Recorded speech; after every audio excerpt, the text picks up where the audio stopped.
क्या आपके तमाम टेस्ट नॉर्मल आते हैं लेकिन फिर भी पेट में दर्द, गैस, उफारा या कब्ज़ और दस्त की शिकायत ख़त्म नहीं होती?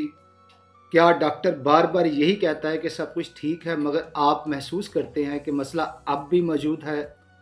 और अगर ऐसा है तो आज की वीडियो आखिर तक ज़रूर देखें, क्योंकि मुमकिन है कि आपके पेट का मसला दरअसल पेट में नहीं बल्कि दिमाग और आंतों के दरमियान राब्ते में हो। अस्सलाम वालेकुम, मैं हूं मुदस्सर कदीर और आप देख रहे हैं health wellness with Mudassar Qadeer. अगर आप सेहत के बारे में मुस्तनिद और आसान मालूमात हासिल करना चाहते हैं तो चैनल को सब्सक्राइब करना मत भूलिएगा।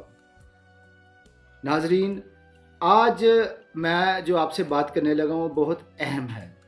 बहुत से लोग बरसों तक मुख्तलिफ टेस्ट करवाते रहते हैं लेकिन रिपोर्टें नॉर्मल आती हैं। इसके बावजूद पेट का दर्द, गैस, उफारा और बेआरामी उनका पीछा नहीं छोड़ती। दुनिया भर में लाखों अफराद इरिटेबल बाउल सिंड्रोम यानी IBS का शिकार हैं और अक्सर उन्हें मालूम ही नहीं होता कि असल मसला क्या है। IBS को आम ज़ुबान में चिड़चिड़ी आंत का मर्ज़ कहा जाता है। इसमें मरीज़ को पेट में मरोड़, गैस, उफारा, कब्ज़ या दस्त जैसी अलामत महसूस होती हैं। लेकिन हैरत अंगेज़ बात यह है कि खून के टेस्ट, अल्ट्रासाउंड या दीगर मुआयने अक्सर नॉर्मल होते हैं। अब सवाल ये पैदा होता है कि अगर सब कुछ नॉर्मल है तो तकलीफ़ क्यों होती है? इसका जवाब गट ब्रेन एक्सिस यानी कि आंत और दिमाग के दरमियान ताल्लुक़ में छुपा हुआ है। हमारे दिमाग और आंतों के दरमियान एक ताकतवर राब्ता मौजूद होता है। जब हम ज़हनी दबाव, बेचैनी, खौफ, गुस्से या मुसलसल टेंशन का शिकार होते हैं तो ये असर बराह रास्त आंतों तक पहुंच जाता है।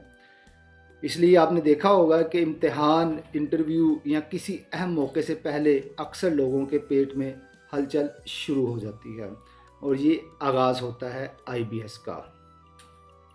मसला तब बढ़ता है जब ये दबाव आर्जी ना रहे बल्कि महीनों, सालों तक जारी रहे। काम का दबाव, घरेलू मसाइल, माली परेशानियाँ, रिश्तों के तनाज़ात या मुसलसल बेचैनी दिमाग को मुसलसल ख़तरे के सिग्नल भेजते रहते हैं। यानी कि गट से सिग्नल्स आते हैं दिमाग की जानिब और दिमाग उलझा रहता है और इसकी नतीजे में ये होता है कि आंतें भी मुसलसल हसास रहती हैं। जबकि वो काम करती रहेंगी तो समझिए कि वो हसास ही रहेंगी। फिर एक शैतानी चक्कर शुरू हो जाता है। ज़हनी दबाव आंतों की अलामत बढ़ाता है, अलामत मज़ीद परेशानियां पैदा करती हैं और परेशानी दोबारा अलामत को बढ़ा देती है।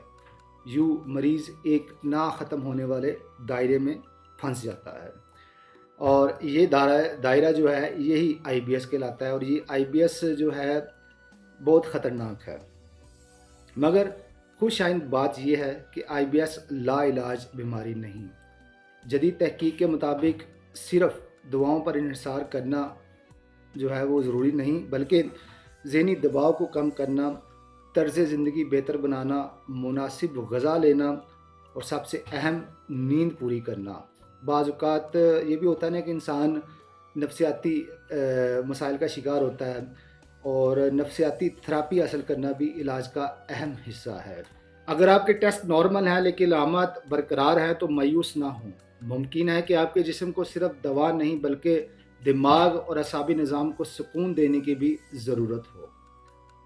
अगर ये मालूमात आपके लिए मुफीद रही हैं तो वीडियो को लाइक करें, अपने दोस्तों और अहले खाना के साथ शेयर करें और अगर आप हमें YouTube पर देख रहे हैं तो मेरे channel health wellness with Mudassar Qadeer को सब्सक्राइब करना मत भूलिएगा। और अगर आप हमें फेसबुक पर देख रहे हैं तो मुझे फॉलो ज़रूर करें और कमेंट्स में ज़रूर बताएं कि क्या आप या आपके किसी अजीज़ को भी ऐसी अलामत का सामना है।